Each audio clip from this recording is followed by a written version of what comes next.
इस वीडियो को देखने के बाद तुमको अगर कोई सजेशन मुझे देना हो तो प्लीज़ बी फ्री, सजेशन दो। मैं नेक्स्ट वीडियोस मैंने बनाया नहीं है, ये वीडियो में रिव्यू आने के बाद ही मैं नेक्स्ट वीडियो शूट करूँगी। It's not easy to make such a video and I can take the guarantee ऐसा वीडियो तुमको दूसरा कहीं नहीं मिलेगा, क्योंकि मैंने नहीं देखा था, अभी तक है नहीं, मिलेगा भी नहीं। वीडियो का स्पीड में बढ़ा दूंगी, लेस टाइम पे तुम पूरा अपना एनसीईआरटी को हर एक मैं देखा तुमको छोटा छोटा बॉक्स आइटम तक को मैंने कराया है। तो make sure you give your support, like करो, शेयर करो चीज़ों को, तो अच्छा लगेगा मुझे। ये मेरा पहला ट्राई है, मतलब मैंने नहीं देखा कि 2024 क्रैक होने के इतनी जल्दी किसी ने मतलब ऐसा वीडियो बनाने का किसी को मतलब हिम्मत ही बोलूँगी, क्योंकि एक वीडियो बनाना इतना आसान नहीं है, सबके पास है लेकिन बनाना इतना आसान नहीं है। मुझे काफ़ी मेहनत करनी पड़ी, मैंने भी नहीं सोचा था कि इतना टफ होगा। एक वीडियो 1 घंटे का या इतना कम टाइम का बनाने के लिए मुझे 4-5 घंटे काम करना पड़ेगा, क्योंकि it's not easy to speak about something, दिखा देना एंड बोलना, बोल के समझाना, इट्स नॉट ईजी। मुझे पहले से पढ़ाने का थोड़ा सा शौक है, या मैं पढ़ाती हूँ स्टूडेंट्स को, जूनियर्स को, that's why I can take this. मैंने ये लिया एंड आई होप तुम लोग को ये अच्छा लगा होगा। अगर कंटेंट यूनिक लगे तो please like, share and subscribe to my channel for next video. This video will help you to master your organic NCERT.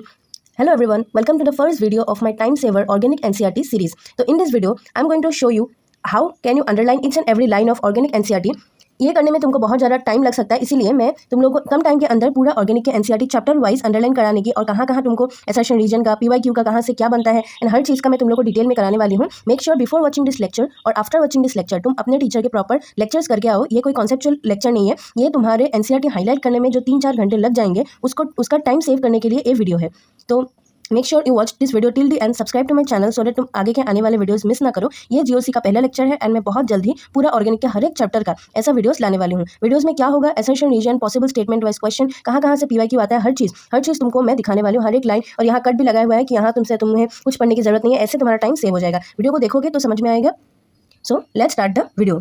आज मैं स्टार्ट कर रही हूँ जीओसी का पहला तुम्हारा एसेशन रीजन वाला टैग यहाँ आएगा, that catenation due to which the covalent bond carbon make with other carbon atom. This can be formed as an accession region question. कि catenation, why carbon form bond with other carbon atom and other atoms like hydrogen, oxygen, nitrogen, sulfur, phosphorus, because it has a unique property that is catenation. ये आ सकता है। बाकी यहाँ कोई important नहीं है। यहाँ तुम्हारा ऑर्गेनिक केमिस्ट्री का वाइटल फॉर सस्टेनिंग लाइफ, ये भी इतना कुछ इंपॉर्टेंट नहीं, यहाँ इतना इंपॉर्टेंट नहीं है। इंपॉर्टेंट है यहाँ हर एक ऑर्गेनिक केमिस्ट्री के लेक्चर में, चाहे किसी भी टीचर के लेक्चर हो, सब लोग ये चीज़ पहले पढ़ाते ही है कि Berzelius and the vital force theory and वो लड़का ये वाला रिएक्शन तुमको कहीं से और ये करने की जरूरत नहीं, यहाँ से तुम याद कर लो, ये अमोनियम साइनेट वाला रिएक्शन। उसके बाद ये 2 चीज़ तुम अगर चाहो तो याद कर सकते हो, like acid by Kolbe and methane by battle. मतलब ये चीज़ का अभी कोई भरोसा नहीं है, कहीं स्टेटमेंट वाइज क्वेश्चन में आ जाएगा तो कोई नहीं बोल सकता कि आउट ऑफ एनसीईआरटी है। एनसीईआरटी के कहीं से कुछ भी आ सकता है, यहाँ कुछ भी नहीं है। टेट्रावैलेंसी ऑफ कार्बन, ये तुम लोगों को बेसिक बात है, पता है। ये जो हाइब्रिडाइजेशन वाला क्वेश्चन है ये भी तुम लोगों को केमिकल बॉन्डिंग से पता है, लेकिन ये आ सकता है एंड ये एक अच्छा स्टेटमेंट वाइज क्वेश्चन बन सकता है कि hybridisation influence the bond length and bond enthalpy strength in a compound. एक चीज़ ध्यान रखना, हर एक पैराग्राफ का जो पहला लाइन होता है ना, वो पहला लाइन हमेशा इंपॉर्टेंट होता है। एक स्टेटमेंट वाइज क्वेश्चन बन सकता है वहाँ से। ये क्वेश्चन में एसेशन रीजन बन सकता है कि देखो why sp bonds are stronger and shorter than sp3 because this is more closer to the nucleus। ये एक एसेशन रीजन बन सकता है। तो मतलब मैं तुमको एक लाइन दिखानी है, हैंस लिखा हुआ है ना, मतलब यहाँ से एक एसेशन रीजन बन सकता है, तुम पढ़ोगे तो खुद समझ में आ जाएगा। ये लेंथ है एंथैल्पी, ये क्वेश्चन एक स्टेटमेंट वाइज आ सकता है। मतलब ये पीवाई आ सकता है, नहीं आ चुका है पीवाईक्यू में 2022 या 23 के अंदर ये आया हुआ है कि एस कैरेक्टर ज़्यादा होने के वजह से इसका इलेक्ट्रॉनिक ज़्यादा होता है, ये आ रखा हुआ है स्टेटमेंट वाइज क्वेश्चन में, ठीक है। ये तुम्हारा ये केमिकल बॉन्डिंग से ये पीवाईक्यू आ रखा है, मतलब पाई बॉन्डिंग में 2p ऑर्बिटल, ये पैरेलल ओरिएंटेशन होता है, ये पीवाईक्यू आ चुका है केमिकल बॉन्डिंग के स्टेटमेंट वाइज क्वेश्चन के।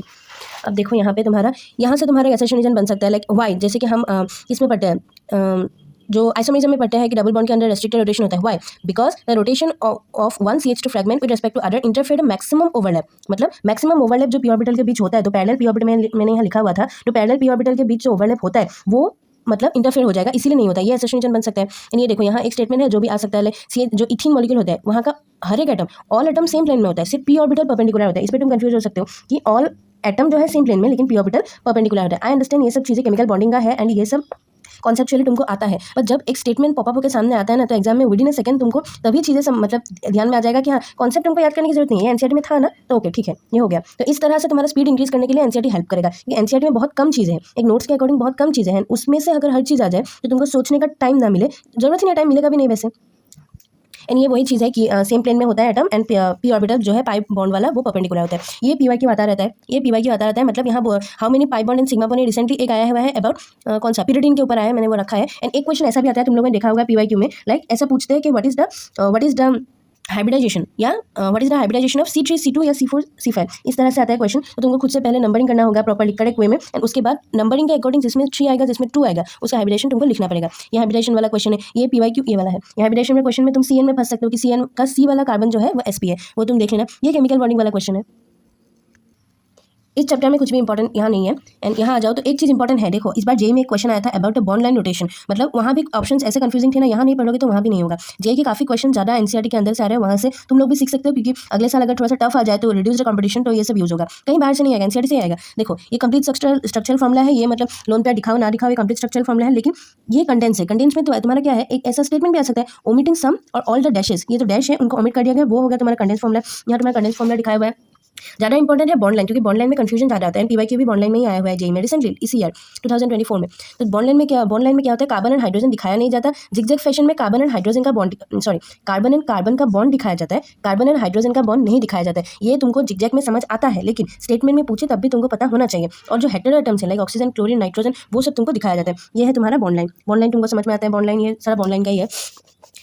एंड देखो ये क्वेश्चन आसान है, क्योंकि यहाँ से तुमको डिटेल करके ये करना है, ये सबको आ जाए, लेकिन दिक्कत इसमें होगा कि तुमको यहाँ से बॉन्ड लाइन बनाना है। एक देखो, एक तुम्हारा इसका कंडेंस कैसे लिखना है, कंडेंस लिखने का एक तरीका है, ये 3 CH2 एक साथ है तो उनको तुम्हें CH2 को एक साथ करके लिख पाओगे, लेकिन ये जो यहाँ CH के ब्रैकेट में CH2 लिखा है, तुम सबको एक साथ नहीं लिख सकते, जो ब्रैकेट में है उनको सेपरेट रखना पड़ेगा। लेकिन ये लास्ट वाला जो ब्रैकेट है ना, ये 2 साथ में है तो इनको तुम लिख सकते हो। यहाँ देखो साथ वाले ब्रैकेट वाले को यहाँ लिख दिया, लेकिन ये जो सेपरेट ब्रैकेट था उसको यहाँ रखा, 3 को एक साथ कर दिया। ये स्ट्रक्चर में तुम देख सकते हो CH में 2 CN अलग अलग है, इसको कंडेंस में तुमको ऐसे लिखना पड़ेगा। आया था ये बॉन्ड लाइन। बॉन्ड लाइन में तुमको एक चीज़ ध्यान रखना पड़ेगा, जो CN के बीच का बॉन्ड है ना, OH का बीच का बॉन्ड है, वो सब तुमको नहीं दिखाना। ऑप्शन में ऐसा ही था, वहाँ CN के बीच का बॉन्ड भी दिखाया हुआ था, OH के बॉन्ड का दिखाया हुआ था, या फिर लोन पेयर्स दिखाए हुए थे, ऐसे कुछ था, लेकिन वो गलत होगा।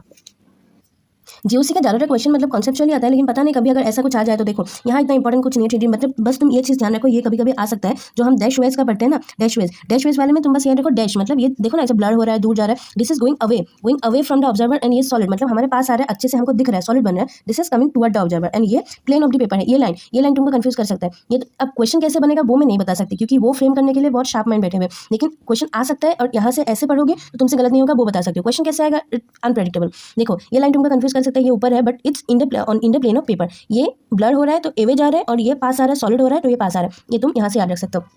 ये वाला बॉक्स आइटम है, आजकल बॉक्स आइटम से भी क्वेश्चन आने लगा है, मतलब कोई गारंटी नहीं है, तुम चीज़ों को एक बार पढ़ लोगे ना तभी तुमको समझ में मतलब ध्यान रह जाएगा, ये बेसिक बात है, लेकिन एक बार भी नहीं पढ़ोगे तो थोड़ा सा डिफिकल्ट होगा। लाइक फ्रेमवर्क, 3 मॉडल के बारे में यहाँ बताया हुआ है, this is framework, ball and stick and space filling. Ball and stick क्या होता है, ये देखो जो तुम्हारा फ्रेमवर्क है, फिगर से तुमको एक बार देखोगे समझ में आ जाएगा। फ्रेमवर्क है, फ्रेमवर्क में तुमको कोई एटम नहीं दिखाया गया है, तो फ्रेमवर्क में एटम के साइज से कोई फर्क नहीं पड़ता, सिर्फ बॉन्ड दिखाया गया है। ये जो बॉल एंड स्टिक मॉडल है, बॉल एंड स्टिक मॉडल में एटम का साइज भी मैटर करता है, मतलब एटम भी दिखाया गया है इधर, और यहाँ के लिखा हुआ है। एक चीज़ ध्यान रखो, मैंने से जितना हो एनसीईआरटी की हर लाइन मैं पढ़ने की कोशिश करती थी, तुम लोग को भी दिखाने की कोशिश कर रही हूँ, आए ना आए वो नहीं पता, आ जाए तो कोई बोल नहीं सकता कि एनसीईआरटी के अंदर से नहीं है। C11C अगर वो हो तो बॉन्ड लाइन में बॉन्ड की जगह मतलब स्टिक की जगह, जैसे कि ये एक स्टिक है ना, ये स्टिक की जगह वहाँ स्प्रिंग यूज़ किया जाता है। देखो तो ball and spring model also refer to a spring model, ball and spring model, क्योंकि जब डबल बन होगा तो स्प्रिंग यूज़ किया जाएगा इंस्टेड ऑफ स्टिक। देखो और जो स्पेस फिलिंग मॉडल है, it's emphasize the relative size of each atom. अगर ऐसा एमसीक्यू आ जाए कौन सा ऐसा 3D मॉडल है which emphasize the relative size of each atom based on van der Waals radius, तो उसका आंसर होगा स्पेस फिलिंग मॉडल, क्योंकि यहाँ दिखाया गया है, प्रॉपर डायग्राम के साथ दिखाया गया है। ये अगर देखो ये रिलेटिव साइज को रिप्रेजेंट करता है कौन सा, space filling model. Classification of organic chemistry, ये वाला चार्ट हर एक लेक्चर में टीचर करवाता ही है, तुमको बस ध्यान रखना है चीज़ों को। एक चीज़ ध्यान रखो, ए साइक्लिक, ए मतलब नहीं, ये मतलब निगेटिव होता है ना, ए साइक्लिक मतलब साइक्लिक नहीं है, लेकिन एलिसाइक्लिक मतलब एलिफेटिक वाला साइक्लिक, ये 2 वर्ड में तुम कंफ्यूज हो सकते हो, ये मत होना। नॉन बेंजोइड, ये जो एरोमेटिक के अंदर 3 क्लास आता है, जनरली हम 2 क्लास ही पढ़ लेते हैं, benzoid, non benzoid and heterocyclic aromatic, ये 3 क्लास इधर आता है, एंड होमोसाइक्लिक एंड हेटेरोसाइक्लिक यहाँ आता है। एंड इस पे तुमको एलिसाइक्लिक भी बताया गया, एलिसाइक्लिक मतलब होता है ओपन चेन, यही होता है एलिसाइक्लिक, यहाँ फंक्शनल ग्रुप वाले दिखाया गया है। एंड ये देखो लिखा ही हुआ है एलिसाइक्लिक मतलब एलिफेटिक वाला साइक्लिक, ये जैसे कि ये होता है, यहाँ पाई बॉन्ड है लेकिन ये एलिसाइक्लिक है। एंड देन ये जो होते हैं ना स्ट्रक्चर्स एनसीईआरटी में, ये कभी भी आ सकता है। एक बार पीवाईक्यू आया था, अब एक बार नहीं, हर साल एक पीवाईक्यू इस टॉपिक पे होता ही है। एरोमेटिक कौन सा है, नॉन एरोमेटिक कौन सा है, इनमें से इंटीजर टाइप भी क्वेश्चन लास्ट ईयर आया था सेक्शन बी में, कि इनमें से कौन सा कितने कंपाउंड एरोमेटिक है, हमारा स्ट्रक्चर देख के तुमको बताना था, वो हक्कल रूल से आता है, यहाँ वो नहीं है, वो केमिकल बॉडी में है शायद। एंड ये जो बीच बीच में स्ट्रक्चर है ना, तुम एक काम करो उनको सेपरेट लिख लो, क्योंकि एक बार एक पेज में हो जाएगा सब कुछ, लेकिन फैला हुआ रहेगा तो कहीं से भी आने का पॉसिबिलिटी है। जैसे कि टेट्राहाइड्रोफ्यूरान, क्वेश्चन कैसे भी आ सकता है, लाइक कितना मेंबर का वो रिंग है, वो होमोसाइक्लिक है कि हेटेरोसाइक्लिक है, इसमें हेटेरोएटम क्या है, इस तरह का चीज़ें। टेट्राहाइड्रोफ्यूरान मतलब ये 5 मेंबर का रिंग है, इन एक ऑक्सीजन है एंड कोई पाई बॉन्ड नहीं है। ये एक स्टेटमेंट लिखा हुआ है, this exhibit some of the properties similar to the aliphatic compound, मतलब ये तो एलिफेटिक नहीं है but some of the property, लेकिन ये एलिसाइक्लिक है इसीलिए some of the properties similar to the aliphatic, ये भी एक आ सकता है स्टेटमेंट।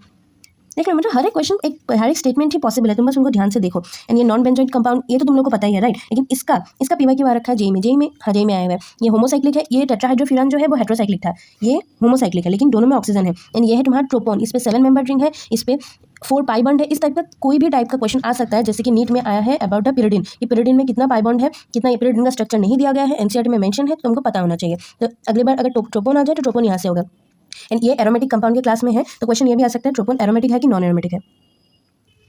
ये बहुत ज़्यादा इंपॉर्टेंट है, यहाँ से पीवाईक्यू आ सकता है। Heterocyclic aromatic compound furan, thiophene and pyridine। Furan देखो तुम, जो टेट्राहाइड्रोफ्यूरान था वहाँ भी ऑक्सीजन था, लेकिन इस ऑलमोस्ट सेम ही स्ट्रक्चर था। टेट्राहाइड्रोफ्यूरान में कोई पाई बॉन्ड नहीं था, लेकिन फ्यूरान में 2 पाई बॉन्ड है। थायोफिन फ्यूरान के जैसा ही है, लेकिन इस पे एस है। pyridine को तुमको नाइट्रोजन में जब हम क्या कंपेयर करते हैं, बेसिक स्ट्रेंथ कंपेयर करते हैं, वहाँ हम अमीन चैप्टर में पढ़ते हैं, लेकिन ये नीट 2023 में आया हुआ है। स्ट्रक्चर नहीं दिया गया था, बस पूछा है कि pyridine में कितना सिग्मा पाई बॉन्ड क्या क्या होगा।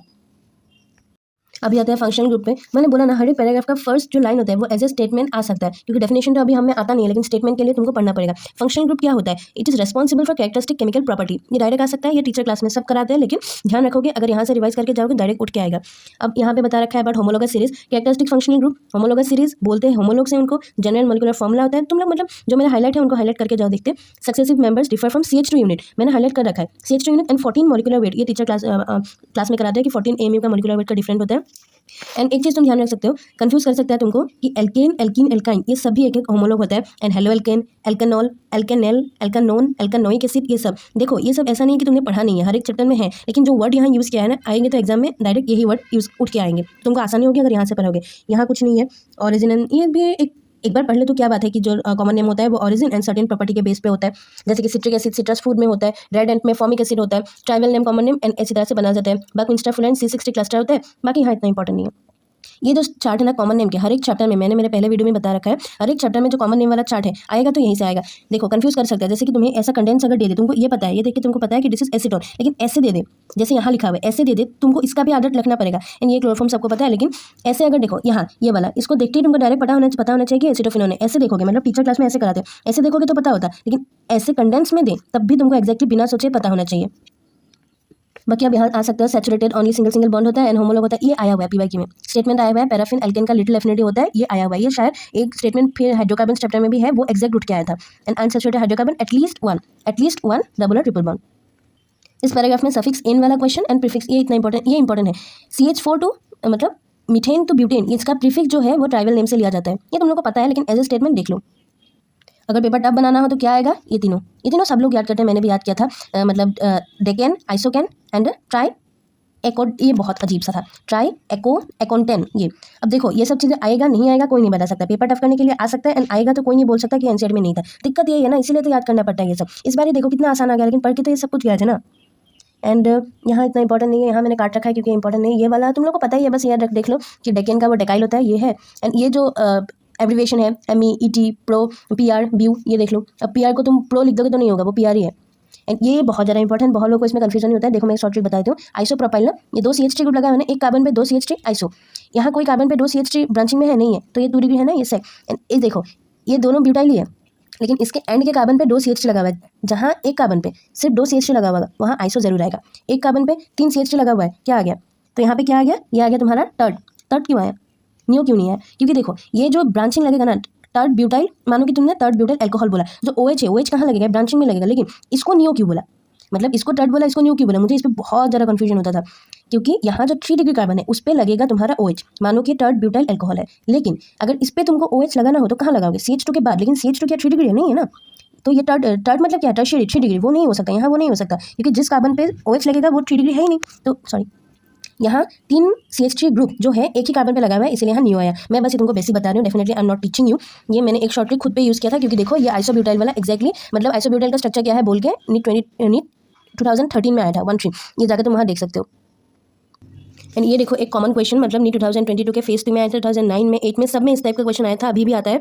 लाइक तुमको ये नंबरिंग नहीं दिया होगा, ये एक मतलब स्ट्रक्चर एरिया होगा, फिर बोलेगा hybridisation of C1 and C2। अब तुमको डिसाइड करना पड़ेगा कि इस कंपाउंड में C1 एंड C2 कार्बन कौन सा होगा। ये सॉरी, अरे बहुत दिक्कत हो रही है, मतलब पहले मैं वीडियो बना रहा, ना कोई स्टैंड है हाथ में लेकर वीडियो बना रहा। आई होप तुम क्वालिटी पर ज़्यादा फोकस करोगे। ये कार्बन C1 होगा कि ये कार्बन C1 होगा, उसके डिफरेंस में आ जाएगा तुम्हारा आंसर करेक्ट होगा कि रॉन्ग होगा। बाकी इस पेज पे नोमेनक्लेचर तुम यहाँ पढ़ के डेफिनेटली नहीं सीख सकते हो, वो तुमको टीचर से ही सीखना पड़ेगा। बट एक चीज़ ध्यान रख लो, हर साल एक क्वेश्चन नोमेनक्लेचर से आएगा ही, और कहाँ से आएगा? यहाँ से भी आ सकता है, और हर एक ऑर्गेनिक चैप्टर से पहले, चैप्टर स्टार्ट करने से पहले जो नोमेनक्लेचर दिया होता है उस चैप्टर में यूज होने वाले कंपाउंड का वहाँ से उठ के आ जाता है। जैसे कि यहाँ एक बस स्टेटमेंट दिया हुआ है, no break between methyl and nonane, जैसे कि मिथाइल नोनेन हम लिखते हैं ना सब्स्टिट्यूएंट के साथ, वहाँ कोई ब्रेक यूज़ नहीं होता, यहाँ वही लिखा हुआ है। एंड ये स्टेटमेंट शायद नहीं आएगा कि names of identical substituent not use, इनकी जगह डाई ट्राई टेट्रा पेंटा ये सब यूज होता है, ये स्टेटमेंट नहीं आएगा, लेकिन आ भी जाए तो क्या पता, इसलिए मैंने लिख रखा था। एंड ये देखो ये बहुत इंपॉर्टेंट है, ये स्टेटमेंट आ सकता है क्योंकि ये टीचर भी क्लास में बताता है एंड प्रॉपर्ली एनसीईआरटी में हाईलाइटेड करके मतलब बोल्ड में लिखा हुआ है कि अल्फाबेटिक ऑर्डर में आइसो नियो को कंसिडर किया जाता है, लेकिन सेक एंड टर्ट इनको कंसिडर नहीं किया जाता है। तुम इसको एक ट्रिक से याद रख सकते हो कि सेकंड टर्ट ये क्या है, 2 डिग्री 3 डिग्री है, दिस आर नंबर्स, तो नंबर्स को हम अल्फाबेट में नहीं लिख सकते, नहीं मान सकते मतलब, लेकिन आइसो एंड नियो क्या है, this are not alphabets, sorry this are alphabet not number, तो इनको हम अल्फाबेटिकल ऑर्डर में कंसिडर कर सकते हैं, इसीलिए सेकंड टर्ट 3 डिग्री 2 डिग्री इनको अल्फाबेटिकल ऑर्डर में हम यूज़ नहीं करते, मैंने इस ट्रिक से याद रखा था। बाकी यहाँ इतना इंपॉर्टेंट कुछ नहीं है, बस इस पर वो मतलब एक नोमेनक्लेचर दिया हुआ है 2 का, ये सब तुम यहाँ कुछ नहीं कर सकते, टीचर के लेक्चर्स एंड प्रैक्टिस से ही होगा तुमको। ये स्टेटमेंट आ सकता है उठ के क्योंकि बोल्ड लाइन में लिखा हुआ है, ये सब तुम टीचर के नोट्स में पढ़ते हो, लेकिन यहाँ से एक बार रिवाइज करके जाना। ये भी ऑर्डर ऑफ जो decreasing priority of order of functional group जो एनसीईआरटी में दिया हुआ है वो बेसिकली सब टीचर नोट्स में कराते हैं, तुम लोग कर लेते हो, लेकिन यहाँ से ये स्टेटमेंट उठ के आ सकता है लाइक जो एल्काइल ग्रुप होता है, एक सेकंड ब्लर हो रहा है, ठीक हो जा भाई, हाँ ठीक हो गया। ये जो आर ग्रुप है, फिनाइल ग्रुप है, हेलोजन है, नाइट्रो ग्रुप है, एल्कोक्सी है, ये always as a prefix use होता है, ये स्टेटमेंट उठ के आ सकता है। दूसरी बात है, ये तो तुम लोग को पता ही है, एंड यहाँ जो बस बेसिक एग्जांपल दे रखा है हाइड्रोक्सी एल्केनोन का एंड इसका, यहाँ से तुम वैसे भी कुछ नहीं कर सकते, बस ये लाइन तुम याद रखना। जियोसिस चैप्टर जो है ना most of the things are conceptual, but कुछ कुछ चीज़ें ऐसे होते हैं लाइक ये देखो, ये तुमको अगर स्टेटमेंट आ जाए तो कंफ्यूज नहीं होना, ये टीचर क्लास में कराते हैं लाइक जब 2 ग्रुप आ जाता है ना, 2 सेम फंक्शन ग्रुप आ जाता है एंड डाइऑल जैसा लग जाता है, तो यहाँ एन वाला जो सफिक्स है ना ये हट जाता है और ब्यूटा ले जाता है, एनी हट जाता है, यहाँ लिखा हुआ है एंडिंग एनी हट जाता है, ये अगर ऐसा इतना डिटेल में लिखा हुआ है स्टेटमेंट आ जाए तो तुमको पता होना चाहिए। यहाँ इतना इंपॉर्टेंट कुछ नहीं है, ईजी है, ये थोड़ा सा इंपॉर्टेंट है, ये तुम देख लेना, अच्छा वाला है डायोन वाला। अब ये है बहुत ज़्यादा इंपॉर्टेंट, जो ये चार्ट है, चार्ट का हर कुछ वर्ड कंफ्यूजिंग हो सकता है, लाइक जो बेंजीन का क्लास है उसको क्या बोलते हैं, class of compound it's Areen, confuse हो सकते हो, इसको ध्यान रखना। दूसरा इंपॉर्टेंट है फॉर्माइल एंड ऑक्सो एल्डिहाइड के लिए यूज होता है। तीसरा इंपॉर्टेंट है एल्कोक्सी, ये जो आगे का पार्ट है ना वो सबको आता है, लेकिन पीछे का पार्ट में हम कंफ्यूज हो जाते हैं, लाइक ये देखो ये है एल्कोक्सी, एल्कोक्सी आर वाला होता है, कार्बोक्सी तुमको पता है, लेकिन एल्कोक्सी कार्बोनाइल ये सब क्या है, ये सब तुम पढ़ सकते हो, ये IUPAC का जो है ना वो प्रीफिक्स है। अगर ऐसा आ जाए तुमको ये स्ट्रक्चर दे रखा है और पूछे कि इसका IUPAC प्रीफिक्स क्या है, एंड मानो कि तुमको क्या दे रखा है COOR दे रखा है एंड वहाँ तुमको एल्कोक्सी कार्बोनाइल कार्बोक्सी कुछ भी दे रखेगा, तो तुमको एल्कोक्सी कार्बोनाइल ही मार्क करना है। देखो यहाँ C जो है ना वो होता है कार्बोनाइल और OR इसकी वजह से आया एल्कोक्सी, इसलिए हुआ एल्कोक्सी कार्बोनाइल। एंड COX ये क्या है, हेलो कार्बोनाइल, हेलो मतलब X वाला एंड कार्बोनाइल मतलब C O वाला। एंड दूसरा तुम ये देखो, ये जो साइड में नेमिंग कर रखा हुआ है OH वालों का, OH ऑयल हैलाइड अमीन अमाइड, अमाइड क्या है, अमीन ही है, अमीन एंड अमाइड के बीच डिफरेंस देखो, अमीन में NH2N ये सब है, लेकिन यहाँ वो उनके अलावा एक स्पेशल है that is C O, that's why it's amide not amine. और यहाँ जो साथ में एग्जांपल दे रखा है ना सोडियम ब्यूटानॉइड, मिथाइल प्रोपेनॉइड, ब्यूटानॉइड क्लोराइड, ये तुम कब रिवाइज करके पता है, आई एम श्योर कि ये तुम्हारे लेक्चर नोट्स में है, लेकिन कहीं फंसा हुआ होगा। जब तुम लास्ट के 1 महीने में 15 डेज में रिवाइज करोगे तो तुम ये रिवाइज कर लोगे तो दैट्स मोर देन एनफ। अगर इतना टफ नोमेनक्लेचर आ जाए तो आएगा यहीं से ही एंड तुमसे वो सॉल्व हो जाएगा। ऑयल क्लोराइड वाले में मुझे हमेशा दिक्कत होता था, hello carbonyl oil chloride, and यहाँ एक ही एग्जाम्पल दिया हुआ है ब्यूटानॉइल क्लोराइड, ये सुपर सफिक्स है, कौन सा, वो CH वाला, ये तुमको इतना ध्यान नहीं रखना क्योंकि यहाँ मैंने नोट से यहाँ ऐड ऑन किया था, लेकिन ये याद रखो तो बहुत इंपॉर्टेंट अच्छी बात है क्योंकि इतना डिटेल में आता भी नहीं है, अगर आएगा तुमसे छूटेगा नहीं। जैसे कि हम जो सल्फोनिक एसिड है उसका कोई नोमेनक्लेचर पढ़ते नहीं है और आता भी नहीं, तो आएगा तो पहली बार यही आएगा, मिथाइल सल्फोनिक एसिड जो यहाँ दिया हुआ है, तुमको ज़्यादा रूल्स याद रखने की जरूरत नहीं, यहाँ दिया हुआ है ना, यहाँ जो दिया हुआ है ये अगर तुमको आ जाए तो ज़्यादा तुमको रूल्स इतना ज़्यादा ध्यान रखने की जरूरत नहीं फॉर टफ फॉन्ट्स, क्योंकि आता भी नहीं है, आएगा तो यहीं से आएगा। तो मिथाइल सल्फोनिक एसिड ये यहाँ से है, बाकी इस पेज में इतना इंपॉर्टेंट कुछ नहीं है, बस एक ही एग्जांपल को एक्सप्लेन किया है जो तुम टीचर से पढ़ के आओगे, यहाँ कुछ नहीं कर सकते, ये तुमको ध्यान रखना है। क्वेश्चन में डायरेक्ट आएगा टोलुइन का इसके साथ रिएक्शन हुआ, एनिसोल का इसके साथ रिएक्शन हुआ, इसका इसके साथ रिएक्शन हुआ, स्ट्रक्चर नहीं देगा, तुमको स्ट्रक्चर खुद से पता होना होगा, यहाँ लिखा हुआ है, इनको देख के याद कर लो, टोलुइन एनिसोल एनिलीन, ये बहुत ही सिंपल चीज़ है, हर जगह यूज होता है, बाकी यहाँ कुछ इंपॉर्टेंट नहीं है। ये स्टेटमेंट इंपॉर्टेंट है, मैं जहाँ इंपॉर्टेंट नहीं है वो दिखा के टाइम वेस्ट नहीं कर रही हूँ, ये स्टेटमेंट इंपॉर्टेंट है। Substituent of the base compound is assign number 1 and direction numbering chosen such that the next substituent gets the lowest number. ये हम लोग को टीचर बहुत अच्छे से समझा देते हैं, लेकिन एक स्टेटमेंट अगर ऐसे डायरेक्टली उठ के आए ना तो उसको तुमको फटाक से, अगर हाँ ये करेक्ट है क्योंकि एनसीईआरटी में मैंने पढ़ा था, ये होता है स्पीड, जो केमिस्ट्री में तुमको देगा assertion reason and statement based question में। बाकी ये एग्जांपल्स दिया गया है, इसका लास्ट में एक लाइन है that is benzene as substituent is phenyl abbreviated as FeH। ये प्रॉब्लम थोड़ा सा इंपॉर्टेंट है, पहले जो स्टेटमेंट पढ़ा था कि RX एंड बेंजीन नाइट्रो ये सब सिर्फ प्रीफिक्स होता है, सॉरी सिर्फ सफिक्स होता है, वो सब यहाँ दिखाया गया है।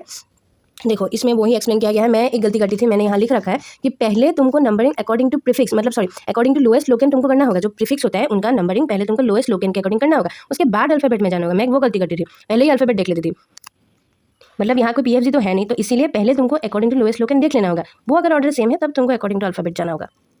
यहाँ आइसोमरिज्म का बेसिक डेफिनेशन है, same molecular formula different property. Now ये स्टेटमेंट आ सकता है डेफिनेटली पैराग्राफ का पहला line, compound having same molecular formula but different structures manner of in which atoms are linked. ये एक पैराग्राफ को एक लाइन में समअप कर देता है NCERT, this is the power of NCERT, that's why यहाँ से एक आर्बिट्ररी स्टेटमेंट अगर उठ के आए तो हम एक कुछ सेकंड के लिए हम आता हुआ चीज़ में भी हम कंफ्यूज हो जाता है। डिफरेंट कार्बन स्केलेटन, ये एक ही वर्ड एक ही लाइन एनफ है for explaining the chain isomerism. Chain isomerism में क्या होता है, कार्बन का स्केलेटन जो है ना वो सेपरेट होता है। यहाँ फिर से वो आइसो वाला दिया हुआ है, नियो वाला दिया हुआ है। यह आइसोमेरिज्म का चार्ट है, ये सब लोग पढ़ाते हैं, तुम बस ये ध्यान रखो मेटामेरिज्म जो है वो स्ट्रक्चर में आता है, वहाँ कंफ्यूजन हो सकता है, वो थोड़ा सा ऑफ नेम है। अच्छी बात क्या है पता है, ये जो आइसोमेरिज्म का टॉपिक है ना, यहाँ ये हम definitely for conceptual clarity and आगे के यूज़ के लिए बहुत ज़्यादा पढ़ते हैं। बट एग्जाम में जो एग्जाम्पल आते हैं ना कि वट एमंग विच कौन सा मेटामेरिज्म शो करता है, इस टाइप का क्वेश्चन 2 साल पहले आया था। उसमें पता है कौन सा करेक्ट ऑप्शन था, ये और ये, इन दोनों में से एक वहाँ दिया गया था। मैंने एक्जैक्टली पढ़ा था, मुझे अभी वो PYQ मिला नहीं, ईयर मिला नहीं। ये साल नहीं है, उसके पिछले साल या पिछले साल मतलब या तो 2023 या 22 में आया था। मेटामेरिज्म कौन सा एग्जिबिट करता है, इन दोनों में से एक एग्जांपल दे दिया था। जिसने नहीं भी पढ़ा होगा ना आइसोमेरिज्म टॉपिक, अगर इसने ये किसी भी मतलब याद रखा है ना कि हाँ ये तो मिला था, ये बेसिक ठीक होता है, डेफिनेशन पता है, ये पता है, तो उसका वो क्वेश्चन करेक्ट हो जाएगा। दैट्स वाई तुमको कंसेप्चुअल क्लैरिटी के साथ साथ NCERT के हर एक एग्जाम्पल एंड लाइन ध्यान रखना है। पोजीशन आइसोमेरिज्म में भी यहाँ एक ही एग्जाम्पल दिया है, हो सकता है यही एग्जाम्पल वो लोग उठ के पूछ ले। यहाँ मतलब हर एक आइसोमेरिज्म का डेफिनेशन दिया हुआ है, ये आने का प्रोबेबिलिटी बहुत कम है, आएगा तो एज अ स्टेटमेंट ही आएगा। स्टीरियो आइसोमेरिज्म का यहाँ कुछ दिया नहीं है, लेकिन स्टेटमेंट अगर आ जाए एंड मतलब कौन सा करेक्ट है ये पूछ ले कि डेफिनेशन क्या है, define relative position in the atom और ग्रुप इन स्पेस मतलब लेकिन same constituent and same sequence of covalent bond, ये जो कीवर्ड है ना उनको ऐड करके एक स्टेटमेंट बना सकते हैं।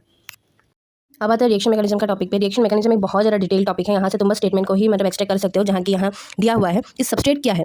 2 स्टेटमेंट यहाँ से एक साथ आ सकता है, बोल सकते हैं कि कौन सा करेक्ट है कौन सा इनकरेक्ट है। कि सबस्ट्रेट क्या है, substrate is the reactant which supply carbon to new bond. हमको पता है सबस्ट्रेट क्या है, हम उसका प्रॉपर यूज कर लेते हैं, लेकिन हो सकता है ये डेफिनेशन तुमको नहीं पता, हो सकता है ये स्टेटमेंट आने पे तुम कंफ्यूज हो जाओ। एंड ये भी है both does reactant supply carbon, ये क्वेश्चन अगर तुम एक बात बताओ, ये स्टेटमेंट यहाँ नहीं पढ़े होंगे तो तुम कैसे तुम कॉन्फिडेंस पे आंसर करते हैं। ये both the reactant supply carbon, तो molecule on which attention is focus this is substrate, ये बहुत ही मतलब NCERT वाली बात है।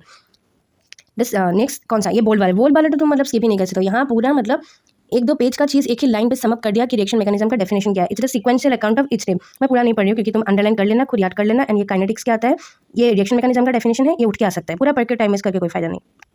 मैं बस उन चीज़ों को दिखा रही हूँ कि तुमसे ये चीज़ स्किप ना हो जाए। लाइक देखो अभी ये फिजन के बारे में क्या बोल रहे हैं, ये इंपॉर्टेंट है, ये सच में इंपॉर्टेंट है। स्टेटमेंट मतलब आफ्टर हेटेरोलाइसिस में पहले हेटेरोलाइटिक रिवर्स कर रही हूँ, one atom has a sextet and electronic structure and positive charge and the other valence octet with at least 1 loan pair and the negative charge. Statement तुमको कंफ्यूज कर सकता है, ये वर्ड सेक्सटेट वाला वर्ड जनरली हम इसको यूज़ नहीं करते। स्टेटमेंट में आ जाएगा, तुमको लगेगा ये तो कोई अजीब ही वर्ड है, स्टेटमेंट गलती होगा, नहीं ये स्टेटमेंट करेक्ट है। मतलब सेक्सटेट किसका होता है, जो कार्बोकेटाइन का होता है, CH3+ का, वो एज ए सेक्सटेट स्ट्रक्चर ये करता है। एंड Br- जो X- मतलब तुमको पता है ना हेटेरोलाइटिक क्लीवेज के बारे में, क्लीवेज कैसा होता है, जो हाई पोलैरिटी मोर पोलैरिटी वाला है वो माइनस चार्ज को लेकर जाता है, पॉजिटिव वाला लो पोलैरिटी के पास रहता है। इंपॉर्टेंट मैं बस ये बता रही हूँ कि ये स्टेटमेंट कॉन्सेप्ट आता है नहीं आता है वो नहीं पता, लेकिन ये स्टेटमेंट आए तो तुमको समझ में आना चाहिए, एग्जाम में क्लिक होना चाहिए, देखा था। जैसे कि यहाँ पूरा डिटेल में कार्बोनियम आयन मतलब कार्बोकेटाइन के बारे में बताया हुआ है कि ये सेक्सटेट है एंड इसका पॉजिटिव चार्ज होता है, इसको मिथाइल कार्बोनियम आयन भी बोला जाता है। यहाँ पे कार्बोकेटाइन के होमोलॉग्स का थोड़ा सा मतलब एक्सप्लेनेशन किया गया है एंड बताया गया है carbocation is highly unstable and reactive. And ये देखो ये असर्शन कैसे फ्रेम होगा, ये क्वेश्चन आया हुआ है, कार्बोकेटाइन स्टेबिलिटी पे क्वेश्चन आया हुआ है, ये बन जाएगा असर्शन एंड स्टेट रीजन क्या बन जाएगा एक्जैक्टली इसके ऊपर दिया हुआ है। Like alkyl group directly attached to the positive charge carbon stabilize the carbocation due to inductive and hyperconjugation. यहाँ अगर कोई अलग लिख दे, लाइक रेजोनेंस लिख दे, कुछ लिख दे, तो वो स्टेटमेंट तुम्हारा गलत होगा। अगर यहाँ inductive and hyper conjugation properly लिखे तब तुम्हारा वो प्रॉपर रीजन होगा। एंड एक चीज़ कार्बोकेटाइन जो है वो sp2 हाइब्रिडाइज है, ये यहाँ लिखा हुआ है, इसका शेप होता है ट्रायगोनल प्लेनर, पूरा स्ट्रक्चर यहाँ दिया हुआ है। एक चीज़ तुमको बस ध्यान रखना है, ट्रायगोनल प्लेनर होता है एंड ये इसका वेकेंट पी ऑर्बिटल होता है जो परपेंडिकुलर टू दी प्लेन होता है। ये डैश है दूर जा रहा है, सॉलिड है इधर आ रहा है, लेकिन ये जो वेकेंट पी है वो परपेंडिकुलर है, sp2 है, ये बस बेसिक टिक तुमको ध्यान रखना है। हेटेरोलाइटिक क्लीवेज का ही दूसरा टॉपिक है, लाइक कार्बन एनायन वाला का क्या होता है, CH3- का, इसका कार्बन आयन के बारे में लिखा हुआ है। ये चीज़ ध्यान रखो, कार्बोकेटाइन जो था वो sp2 था, कार्बन एनायन जो है वो sp3 है, वो लोन पेयर कहीं भी मतलब डीलोकलाइज नहीं हो रहा है, तो इसका भी हाइब्रिडाइजेशन में sp3 मान लिया गया है। एंड इसका स्ट्रक्चर, ये word I think chemical bonding में कहीं मेंशन नहीं है, इट्स डिस्टॉर्टेड ऑक्टाहेड्रल। अगर स्ट्रक्चर आएगा ये ऑप्शन आएगा तो करेक्ट यही होगा, that is it is distorted octahedral. And क्यों है distorted octahedral, due to the lone pair. Same ही चीज़ यहाँ पे लिखा हुआ है कि कार्बन आयन जो है अनस्टेबल होता है, रिएक्टिव होता है। एंड ये रिएक्शन जो हेटेरोलाइटिक क्लीवेज होता है, दिस इज कॉल्ड आयोनिक और हेटेरोपोलर और just polar reaction. What are polar reaction, जिनमें हेटेरोलाइटिक क्लीवेज होता है। तो ऐसा क्वेश्चन है कि पोलर रिएक्शन में होमोलाइटिक क्लीवेज होता है या heterolytic, that is heterolytic. Let's come to the homolytic cleavage. इसमें क्या होता है, movement of single electron, movement of single electron. Heterolytic में क्या होता था, मूवमेंट ऑफ लोन पेयर, यहाँ single electron takes place of instead of lone pair. And दिखाया किससे जाता है, फिश हुक हेडेड एरो से दिखाया जाता है, एरो नहीं होता, फिश हुक हेडेड से दिखाया जाता है। एंड ये इंपॉर्टेंट है, कार्बोकेटाइन कार्बन आयन जो है वो आयन था, ये न्यूट्रल है and it's free radical unpaired electron. And होता किससे, ये देखो यहाँ लिखा हुआ है हीट एंड लाइट, ये भी तुमको आ सकता है, हीट एंड लाइट से होता है, हीट एंड लाइट से ये होमोलाइटिक वाला क्लीवेज होता है न्यूट्रल। ये बहुत ज़्यादा मैंने जो हाईलाइट कर रखा है वो हाईलाइट कर लो तुम लोग, न्यूट्रल होता है। And free radical are also very reactive, ये इंपॉर्टेंट है। एंड यहाँ जो है वो उनका ऑर्डर दे रखा है स्टेबिलिटी का, आएगा तो ये एक्जैक्टली उठ के आ जाएगा, होमोलाइटिक फ्यूजन, होमोपोलर और नॉन पोलर रिएक्शन। देखो एक चीज़ देखो, जो हेटेरोलाइटिक क्लीवेज था वो रिएक्शन था पोलर रिएक्शन एंड ये होमोपोलर है, बट नॉन पोलर रिएक्शन। मैं क्यों बोल रही हूँ ये सब चीज़ें, ये है इंपॉर्टेंट है, क्योंकि एक स्टेटमेंट में आ जाए कंफ्यूज हो जाओगे। होमोपोलर और नॉन पोलर रिएक्शन, देखो कितना कॉन्ट्राडिक्टरी लगता है, लेकिन है थोड़ा सा कॉन्सेप्चुअल ना। अब इतना सब तो तुम एग्जाम के 1 महीने पहले रिवाइज कर नहीं सकते, करोगे यही तुम। एंड अगर ये रिवाइज करके जाओगे तो कंफ्यूज नहीं होगे, एंड करके नहीं जाओगे तो थोड़ा सा कंफ्यूजन होगा, नॉन पोलर या होमोपोलर, दोनों में तो पोलर उल्टा लिखा है। अब आता है सबस्ट्रेट एंड रिएजेंट वाला टॉपिक में। फिर से पैराग्राफ का पहला line, ions are not formed in the reaction of organic compound. ये हमको पता है, स्टेटमेंट आएगा, कंफ्यूज ना हो, इसीलिए पढ़ के जानना इंपॉर्टेंट है। Ions are not form in the reaction of, generally not form in the reaction of organic compound, but molecule as such participate in the reaction. हो गया 2 स्टेटमेंट, एक स्टेटमेंट कुछ भी बन सकता है। But molecule whose carbon is involve in new bond formation it's called substrate. Substrate का definition पहले भी दे रखा है, बट एक चीज़ ये है, ये भी आ सकता है स्टेटमेंट में, ट्रू फॉल्स पूछ सकता है। The choose of substrate and reagent is arbitrary and depends on molecule under observation. ये बेसिक बात है, तुम लोग को पता है कि reagent attack the reactive side of the substrate. Reactive side कुछ भी हो सकता है, इलेक्ट्रॉन डेफिशिएंट भी हो सकता है, इलेक्ट्रॉन रिच भी हो सकता है। यहाँ ये पैराग्राफ थोड़ा सा इंपॉर्टेंट है, मतलब पॉजिटिव नेगेटिव अटैक रिएजेंट के बारे में हर चीज़ लिखा गया है, जैसे कि पाई इलेक्ट्रॉन सप्लाई करता है, इलेक्ट्रॉन डेफिशिएंट मतलब इलेक्ट्रॉन रिच साइड कौन सा होता है। एंड यहाँ 2 डेफिनेशन लिख रखा है, न्यूक्लियोफाइल का, इलेक्ट्रोफाइल का। 2 स्टेटमेंट, एक स्टेटमेंट कुछ भी आ सकता है। जो रिएजेंट लेके आता है electron pair, that is nucleophile, to the reactive side, that is nucleophile, and जो लेके जाता है take away, that is electrophile. यहाँ एक्सप्लेन किया गया है about a polar organic reaction, मतलब इलेक्ट्रोफाइलिक सेंटर पे क्या होता है, न्यूक्लियोफिलिक सेंटर पे कहाँ क्या होता है, ये सब थोड़ा सा मतलब कॉन्सेप्चुअल टॉपिक है, बस देख लो, एक बार देख लो बस। इलेक्ट्रोफाइल रिसीव इलेक्ट्रॉन पेयर, ये स्टेटमेंट आ सकता है, मैं कंफ्यूज होती थी। Electrophile receive electron pair from the substrate when to undergoing bonding interaction, मतलब बॉन्डिंग इंटरेक्शन वाला इंपॉर्टेंट है, अगर वो लोग के बीच बॉन्डिंग इंटरेक्शन हो तभी उनके बीच इलेक्ट्रॉन पेयर शेयर होगा। And example of electrophile nucleophile, ये तुम लोग पढ़ते हो, याद करते हो, यहाँ से भी जो है उनको याद कर लो, मैंने बस हाईलाइट करके तुम लोग को दिखा दिया है। एंड एक चीज़ क्या है, यहाँ कुछ नहीं है, हाईलाइटेड थिंग्स तुम याद देख लो, क्योंकि इस पैराग्राफ में हर चीज़ इंपॉर्टेंट है। मैं क्या बोलूँ हाईलाइट, मैंने बस बीच बीच में हाईलाइट करके रखा है।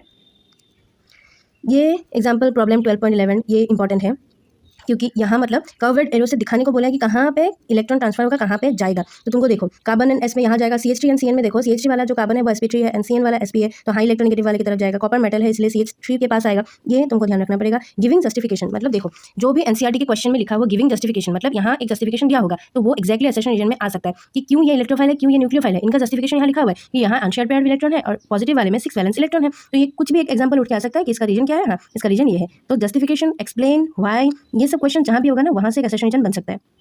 यहाँ पे लिखा गया है कि आइडेंटिफाई द इलेक्ट्रोफिलिक सेंटर, कौन सा इलेक्ट्रोफिलिक सेंटर है, यहाँ लिखा गया है partial positive charge S day, मतलब यहाँ भी एक्सप्लेन लिखाया गया है कि क्यों ये इलेक्ट्रोपॉजिटिव सेंटर है, ड्यू टू पोलर बॉन्ड्स, यहाँ कार्बन का इलेक्ट्रोनेगेटिव कम है तो वो इलेक्ट्रोफिलिक सेंटर है। बाकी यहाँ कॉन्सेप्चुअल चीज़ें हैं, यहाँ याद करने वाला या यहाँ से पढ़ने वाला कुछ नहीं है, तुमको ये अलग से टीचर के लेक्चर से ही पता चलेगा। इलेक्ट्रॉन डिस्प्लेसमेंट इफेक्ट, मतलब अभी हम लोग इफेक्ट पे आ गए हैं।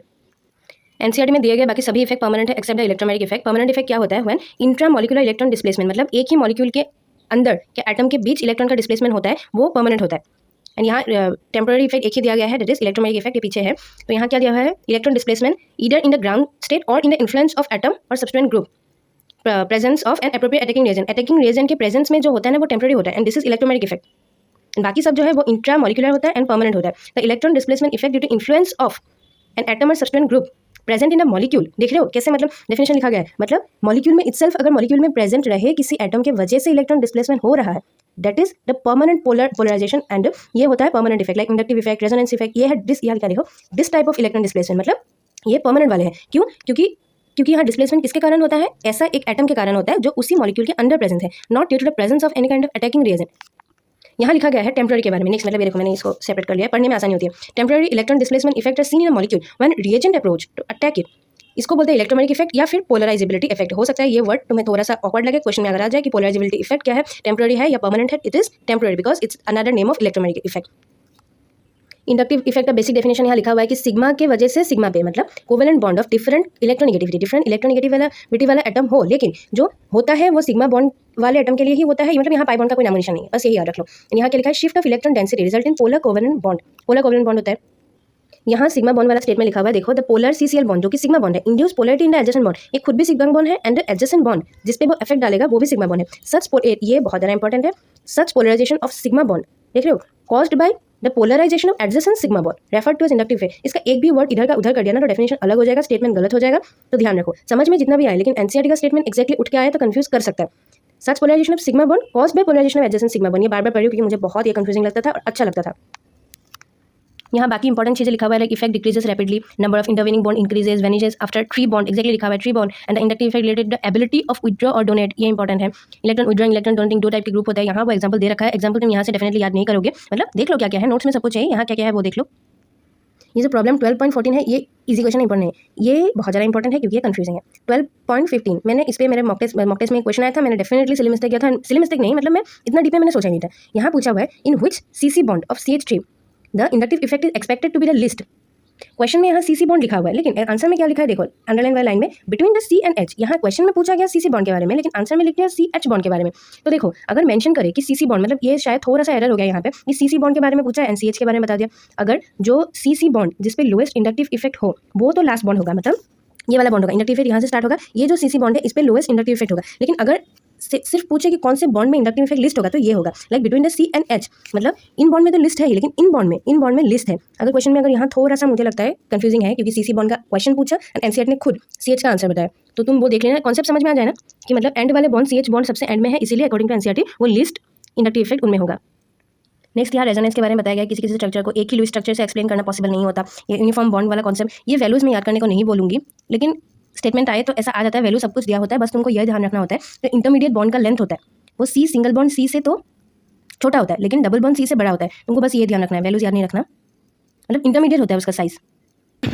यहाँ कुछ इंपॉर्टेंट बताया गया है हाइब्रिड स्ट्रक्चर के बारे में एंड रेजोनेंस एंड कैनोनिकल के बारे में, जो बोल्ड लाइन में लिखा हुआ है। Hypothetical individual don't represent any real molecule. ये क्वेश्चन मैं भूल गई, जेई में आया था या CVT में आया था, कहीं तो आया था इस बार के अटेम्प्ट में कि मतलब ऐसा स्टेटमेंट आया था कि कुछ सेकंड के लिए वो मतलब एक कैनोनिकल फॉर्मेट में होता है, ऐसा कुछ अजीब सा बना के दिया था, वो गलत होता है। ये मतलब रियल स्ट्रक्चर नहीं है, एक सेकंड या फ्रैक्शन ऑफ सेकंड के लिए भी एग्जिस्ट नहीं करता, वो बस एक कॉन्सेप्ट है हाइपोथेटिकल। रियल क्या होता है, रियल यही होता है जो हाइब्रिड बनता है ना, दैट्स द रियल स्ट्रक्चर। तो यहाँ क्या हो गया, क्या मैंने इतना लिख रखा है, मैं खुद ही कंफ्यूज हो गया। हाँ एक चीज़ देखो, एक क्वेश्चन इस बार आया था, कहाँ आया था मैं थोड़ा सा भूल गई हूँ, या तो जेई नीट में शायद इस बार नहीं आया था, जेई में आया था शायद। ऐसा पूछा गया था कि जो केमिकल बॉन्डिंग में एक स्ट्रक्चर दिया हुआ है CO3 उसका वहाँ 3 कैनोनिकल फॉर्म दिया गया है। तो एक नीट में ही आया था क्या इस बार, मतलब मुझे एक्जैक्टली देखना पड़ेगा। मतलब ऐसा पूछा गया था कि हाँ इसका CO3 का 3 ऐसा कैनोनिकल फॉर्म होता है, इसलिए वो ज़्यादा स्टेबल है। किसी एक के बारे में बताया गया था उसका 2 कैनोनिकल फॉर्म है, वो लेस स्टेबल है। अल्टीमेटली मैंने यही इन्फ्रेंस निकाला था कि हाँ NCERT में जो रेजोनेंस वाले स्ट्रक्चर दिया हुआ है बहुत ही सिलेक्टेड। यहाँ नाइट्रो वाले का दिया हुआ है, केमिकल बॉन्डिंग में CO3 का दिया हुआ है, यहाँ 3 है, यहाँ नाइट्रो वाले में 1 है। एंड जो हेलोजन वाला, मतलब जो मैं थोड़ा सा स्टूडेंट पॉइंट ऑफ व्यू से बता रही हूँ, हो सकता है कॉन्सेप्चुअली चीज़ें ऐसे ना दिखे, तो तुम बस ध्यान रखो कि तुम्हारा क्वेश्चन सॉल्व हो। एक जो वो रेजोनेंस में मतलब बेंजीन में जो हेलोजन लगा हुआ होता है उस पर जो हम बनाते हैं ना स्ट्रक्चर्स, वहाँ का 5 आता है, 5 रेजोनेटिंग स्ट्रक्चर आता है। ये देखो मैं जो बोल रही हूँ ये हाइड्रोकार्बन चैप्टर में है। हाइड्रोकार्बन चैप्टर के जो कौन सा बेंजीन वाला पार्ट है वहाँ दिखाया मैंने, इसके बारे में बोला था कि बेंजीन में जो हेलोजन लगने वाला है ना वहाँ 5 रेजोनेटिंग स्ट्रक्चर होता है। वो तुम एग्जाम में जाकर याद नहीं कर सकते, बना नहीं सकते कि क्या क्या था कितना होता है, नहीं। यहाँ जो होता है मैकेनिज्म हर एक चैप्टर में यहाँ भी दिया है, हेलोएल्केन हेलोएन में भी दिया है, यहाँ 5 रेजोनेटिंग स्ट्रक्चर बनता है। यहाँ नाइट्रोमीथेन के बारे में एक्सप्लेन किया है कि एनो बॉन्ड लेंथ जो इंटरमीडिएट होता है, ये हर एक में तुमको पता ही है। नेक्स्ट आता है, ये स्टेटमेंट इंपॉर्टेंट है। यहाँ कुछ की वर्ड्स है जिनको तुम्हें ध्यान रखना है कि the energy of actual structure of molecule, जो हाइब्रिड स्ट्रक्चर होता है उसका एनर्जी जो है लोअर देन एनी, मतलब any of the canonical structure. ये की वर्ड है, मतलब किसी भी एक कैनोनिकल स्ट्रक्चर से भी उसका एनर्जी लो होता है। मतलब और क्या समझ सकते हो, जो कोई भी कैनोनिकल स्ट्रक्चर होगा उसका स्टेबिलिटी हमेशा हाइब्रिड से कम ही होगा। डिफरेंस इन एनर्जी, ये डेफिनेशन में भी थोड़ा सा एक पजल है। देखो resonance stabilisation energy, resonance energy का जो डेफिनेशन है उस पर ये वर्ड ये इंपॉर्टेंट देखो, the difference in the energy between the actual structure and the lowest energy resonating resonance structure. किसी भी कैनोनिकल स्ट्रक्चर एंड हाइब्रिड के बीच के डिफरेंस को तुम रेजोनेंस स्टेबिलाइजेशन एनर्जी नहीं बोल सकते। जो लोएस्ट एनर्जी वाला है ना, मतलब मोस्ट स्टेबल वाला है, एंड हाइब्रिड है, उन दोनों के बीच के डिफरेंस को ही बोल सकते हो। तो रेजोनेंस एनर्जी क्या है, ultimately it's energy difference the more the number of important contributing structure. कुछ भी रेजोनेटिंग स्ट्रक्चर की वजह से नहीं, इंपॉर्टेंट कंट्रीब्यूटिंग स्ट्रक्चर हो तो उसका रेजोनेंस अच्छा होगा। And resonance is particularly important when the contributing structure are equivalent in energy. अगर ऐसा मिला था, क्या था वर्ड जो इक्विवेलेंट, कुछ वर्ड था, लेट मी रिमेंबर, हाँ यही था word, equivalent resonating structure. Equivalent resonating structure के बेसिस पे जो हाइब्रिड बनता है ना वो ज़्यादा स्टेबल वाला होता है। ये बहुत ज़्यादा इंपॉर्टेंट बात है एंड बहुत लेंदी टॉपिक है, इसको यहाँ समअप कर दिया है। ये तुमको समअप में तभी समझ आएगा जब तुम रेजोनेंस का प्रॉपर्ली डिटेल लेक्चर तुम कर चुके होगे। रेजोनेंस स्ट्रक्चर में क्या क्या सेम होना चाहिए, यहाँ लिखा हुआ है same position of nuclei, same number of unpaired electron, ये 2 होना चाहिए। ये पैराग्राफ इंपॉर्टेंट है, मैं बस यही बोल सकती हूँ। लेकिन इस पर जो चीज़ें लिखा है मैंने ABCD मार्क कर रखा है, इनको ABCD मैंने साइड में लिख भी रखा है, मैं तुमको पढ़ के दे सकती हूँ, लेकिन ये तुमको समझ में यहाँ से बिल्कुल नहीं आएगा, ये मैं गारंटी ले सकती हूँ। बस तुमको ऑर्डर यहाँ से ध्यान रखना है कि एक के बाद एक हमको ध्यान रखना है। ये प्रैक्टिस से आता है, जो हम क्वेश्चन करते हैं ना रेजोनेटिंग स्ट्रक्चर का स्टेबिलिटी का ऑर्डर लिखते हैं, जो टीचर क्लास में कराता है वो यही है, लेकिन यहाँ इसको ABCD ऑर्डर में दे रखा है। मैं बस पढ़ देती हूँ, मैंने एक्स्ट्रा करके यहाँ लिख रखा है, यही है, यही पढ़ देती हूँ। रुको पहले तुमको क्या ध्यान रखना पड़ेगा, which is more number of covalent bond. अगर वो सेम है तो तुमको क्या ध्यान रखना पड़ेगा, all the atom with octet and electron except hydrogen which is duplet, less separation, वो ध्यान रखना पड़ेगा। एंड पॉजिटिव चार्ज इसमें है एंड मोर डिस्पर्जल। ये तुमको मुझे समझ में आ रहा है, दिमाग के ऊपर से जा रहा है, जाएगा भी, क्योंकि तुमने अगर क्लास नहीं किया, क्लास किया है तो आसान है। मैं बस बता रही हूँ कि ये चीज़ें NCERT में एक्जैक्टली ऐसे मेंशन है। यहाँ से क्वेश्चन आएगा तो बता नहीं सकते कि आउट ऑफ है।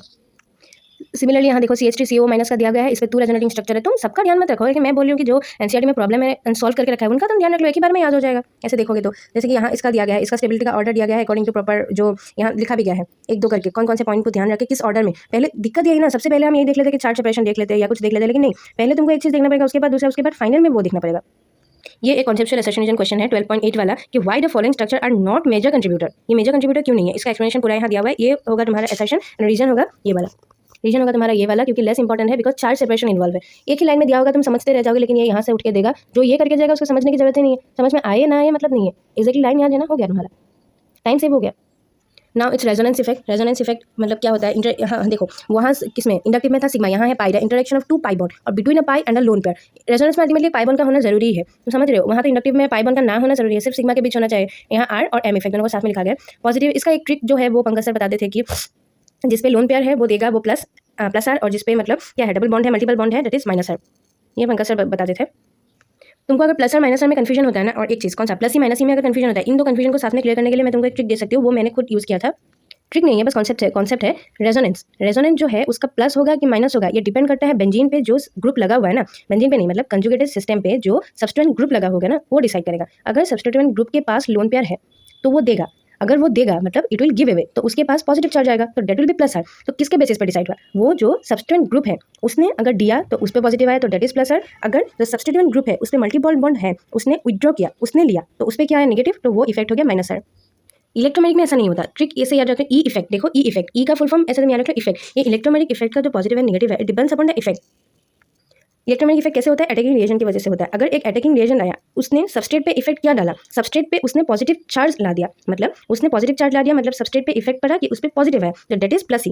That is plus E. ये कॉन्सेप्चुअल एंगल नहीं है, मतलब ये थोड़ा सा याद करने का, अगर तुमको कंफ्यूजन होता है तो मुझे होता था तो मैं ऐसे याद करती थी। एंड देखो इफेक्ट, एक रिएक्शन आया, उसने उस पर निगेटिव इफेक्ट डाला, मतलब निगेटिव मतलब क्या, निगेटिव चार्ज ला दिया, तो वो हो गया माइनस इफेक्ट। इफेक्ट के ऊपर डिपेंड करता है कि रिएजेंट आके कौन सा इफेक्ट डाल रहा है। हाँ, ये हो गया तुम्हारा ट्रिक हो खत्म हो गया। ये हो गया तुम्हारा रेजोनेंस इफेक्ट। यहाँ यही सिंपल ट्रिक है कि मतलब अकॉर्डिंग टू पंकज सर, मैं डेफिनेटली ये बोलूँगी ये सर से ही मैंने सीखा है। लोन पेयर होगा तो वो होगा तुम्हारा प्लस आर, मतलब डोनेट करेगा तो प्लस आर, एंड अगर इस पर मल्टीपल बॉन्ड होगा तो इस पर माइनस आर। एंड ये सर डिटेल में क्लास में कराते थे, और बहुत सारे टाइप होते थे कि एक ही मतलब क्या बोलते हैं, एक ही ग्रुप में, अरे ब्लर क्यों हो रहा है यार, हाँ एक ही ग्रुप में अगर पहले लोन पेयर है या पहले डबल बॉन्ड है, किसको कंसीडर करना है, क्या करना है, वो सब कुछ प्रैक्टिस में हो जाएगा वहाँ। यहाँ तो बस बेसिक है, बेसिक से आता है क्वेश्चन। एंड यहाँ plus are effect and minus are effect का उसी के अकॉर्डिंग तुमको एग्जाम्पल दे रखा है। देखो प्लस आर वाले इफेक्ट में सभी पे ओ पे लोन पेयर, ओ पे लोन पेयर, ओ पे लोन पेयर, एन पे लोन पेयर, यहाँ एन पे सब पे lone pair. And minus R वाले में देखो multiple bond, and multiple bond की वजह से ही वो लोग विड्रॉइंग नेचर दिखाते हैं। ये स्टेटमेंट इंपॉर्टेंट है, the presence of alternate single and double bond in open chain और साइक्लिक सिस्टम, कुछ भी हो सकता है। This is conjugated. हमको लगता है कभी कभी कंजुगेट होने के लिए साइक्लिक होना चाहिए क्योंकि हम बेंजीन में ही देखते हैं, लेकिन it's not like that, open chain में भी हो सकता है, लेकिन alternate single and double bond होना मैंडेटरी है। एंड उधर क्या होता है, जो पाई इलेक्ट्रॉन होता है मल्टीपल बॉन्ड में, उसका डीलोकलाइजेशन होता है एंड उसके वजह से पोलैरिटी डेवलप होता है। Now let's come to the single temporary effect mentioned in the NCERT. It's a temporary effect लिखा हुआ है, multiple bond, the compound having multiple bond, double और triple show this effect only। देखो ये only mention किया हुआ है, only in the, ये blur क्यों हो जाता है यार, on क्या करें, मोबाइल का क्वालिटी खराब है। मतलब only in the presence of attacking reason, ये इंपॉर्टेंट है इलेक्ट्रोमैग्नेटिक, इसीलिए ये टेम्पररी इफेक्ट है। Why this is temporary effect, because it happens only in the presence of attacking reagent. तो कौन सा इफेक्ट होगा, it will depend upon how the attacking reagent impact on the substrate. Substrate पे आके वो positive charge induce करेगा तो वो होगा प्लस ई, एंड आके अगर रिएजेंट नेगेटिव चार्ज इंड्यूस करेगा ऑन द सबस्ट्रेट तो that will be minus E effect. And this is defined as the complete transfer and on the demand of attacking reagent, उसके demand पे होता है, अकेले रहता तो होता नहीं है। देखो अगर एक कंपाउंड तुम इंडक्टिव होना है तो वो मॉलिक्यूल अकेले भी रहेगा तो भी इसका इंडक्टिव होगा, लेकिन ये किसके डिमांड पे हो रहा है, अटैकिंग रिएजेंट के डिमांड पे हो रहा है। ये लाइन भी इंपॉर्टेंट है, हो सकता है स्टेटमेंट आ जाए, this effect is annulated as soon as attacking reagent is remove from the domain of the reaction. वहाँ से निकाल के ले जाओगे तो नहीं होगा ये, तो ये कॉन्सेप्चुअल आ सकता है। यही मैंने यहाँ लिखा गया, खुद के लिए भी मैंने ट्रिक बनाया था कि पॉजिटिव इलेक्ट्रोमैग्नेटिक इफेक्ट क्या है, ये आया अटैकिंग रिएजेंट, इसने इस पर पॉजिटिव चार्ज इंड्यूस किया, इसकी वजह से ये पॉजिटिव। कॉन्सेप्चुअल इसका अलग होता है, कॉन्सेप्ट अलग होता है, मैं बस लर्न करने के आइडिया बता रही हूँ, कॉन्सेप्ट समझने के बाद भी कभी कभी डिफिकल्ट होता है ना, उसके लिए बता रही हूँ, कॉन्सेप्ट मत समझ लेना इसको। ये अटैकिंग रिएजेंट है, इसने इस पर नेगेटिव चार्ज इंड्यूस किया, दैट इज माइनस है, इसी तरह से तुम कोरिलेट कर सकते हो। ये स्टेटमेंट एक्जैक्टली आया हुआ है नीट 2024 के मणिपुर अटेम्प्ट में। स्टेटमेंट ये पहला स्टेटमेंट था, दूसरा स्टेटमेंट अलग था कि व्हेन एक्जैक्टली ये स्टेटमेंट तुम जाके देख लो, मणिपुर के पीवाईक्यू में आया है, मणिपुर वाले अटेम्प्ट में, कि इंडक्टिव एंड इलेक्ट्रोमैग्नेटिक इफेक्ट अगर ऑपरेट इन ऑपोजिट डायरेक्शन तो इलेक्ट्रोमैग्नेटिक इफेक्ट प्रीडोमिनेंट। तो ये स्टेटमेंट तुम वहाँ अगर कॉन्सेप्ट याद करने जाओगे तो तुम्हें टाइम लगेगा, याद करने की जरूरत क्या है, यहाँ लिखा ही हुआ है, तुम पढ़ के जाओगे तब तुम बिना कंफ्यूजन के, बिना सोचे, विद फुल कॉन्फिडेंस तुम इसे अटेम्प्ट कर सकते हो। Now let's come to the last one, hyperconjugation, last effect. ये एक जनरल स्टेबलाइजिंग इंटरेक्शन है, it involves the delocalization of sigma electron of CH bond. देखो, जो इंडक्टिव इफेक्ट में डिलोकलाइजेशन था वो अलग अलग बॉन्ड के मतलब सी बॉन्ड के बीच भी होता था, अलग में भी होता था, जो पोलर बॉन्ड है उनमें भी होता था, लेकिन द हाइपर कंजुगेशन मतलब एच, देख लो हाइपर कंजुगेशन में क्या होता है H, this is primarily focused on C H bond के बीच का जो डिलोकलाइजेशन होता है ना उस पर ये फोकस है। इन्हें कब होता है, यहाँ दो कंडीशन लिखा हुआ है, it involves the delocalization of sigma electron of C H bond of an alkyl group, देखिए alkyl group directly attach to an atom of unsaturated system, अगर एक अनसैचुरेटेड सिस्टम के साथ अटैच हो, और to an atom with unshared P orbital. ये तुमको यहाँ पढ़ने से समझ में नहीं आएगा, अगर लेक्चर में देखो तो समझ में आएगा, बस लाइन यहाँ लिखा है वो ध्यान रख लो। मैं तुमको ये बार बार यही बात क्यों बोल रही हूँ कि ये तुमको यहीं से समझ में नहीं आया, क्योंकि मैं मिसकंसेप्शन क्रिएट नहीं करने वाली हूँ कि ये कर लो सब कुछ है, नहीं ये सब कुछ नहीं है, ये तुम्हारा एनसीईआरटी का हाईलाइटिंग सीरीज है, ये कोई डिटेल लेक्चर नहीं है। मैं तुम लोग का कॉन्सेप्ट खराब नहीं कर सकती, ये आजकल पेपर कॉन्सेप्ट चला रहा है, कॉन्सेप्ट नहीं आएगा तो ये स्टेटमेंट कितना याद करोगे बताओ। हर एक स्टेटमेंट में बोलो इंपॉर्टेंट है, यहाँ से क्वेश्चन बन सकता है, तुम कितना स्टेटमेंट याद करोगे। ये मिसकंसेप्शन नहीं होना चाहिए वीडियो देखने पे कि ये हो जाएगा तो हो जाएगा, नहीं, पहले लेक्चर, पहले डिटेल लेक्चर, उसके बाद एनसीईआरटी हाईलाइट में अगर टाइम सेव करना है, बहुत घंटे नहीं लगाना और कुछ छूटे ना, तो ये वीडियो। एंड इसी मोटिव से ही तुम नेक्स्ट वीडियोस पे देखने आना, मैं हर एक चैप्टर का कवर करूंगी, जीओसी से स्टार्ट करके पूरा बायोमोलिक्यूल तक। Important point to be noted, hyper conjugation is a permanent effect, ये यहाँ लिखा हुआ है। हाइपर कंजुगेशन में एम्प्टी पी ऑर्बिटल होना जरूरी है, ये यहाँ बार बार मेंशन किया है, देखो मैंने हाईलाइट कर रखा है। एंड सी एच बॉन्ड का जो यहाँ लिखा हुआ है, देखो सी एच बॉन्ड का जो सिग्मा बॉन्डेड इलेक्ट्रॉन है ना, वो डिलोकलाइज होता है कहाँ पे, वेकेंट पी ऑर्बिटल में डिलोकलाइज होता है, वेकेंट पी ऑर्बिटल में डिलोकलाइज होता है, इसलिए वेकेंट पी ऑर्बिटल होना जरूरी है। यहाँ हाइपर कंजुगेशन ऑफ कार्बोकैटायन दिखाया गया है। बाकी तो हाइपर कंजुगेशन किसमें हो सकता है, डबल बॉन्ड वाले इथीन में, मतलब एल्कीन के क्लास में भी हाइपर कंजुगेशन पॉसिबल है, पीछे लिखा हुआ है।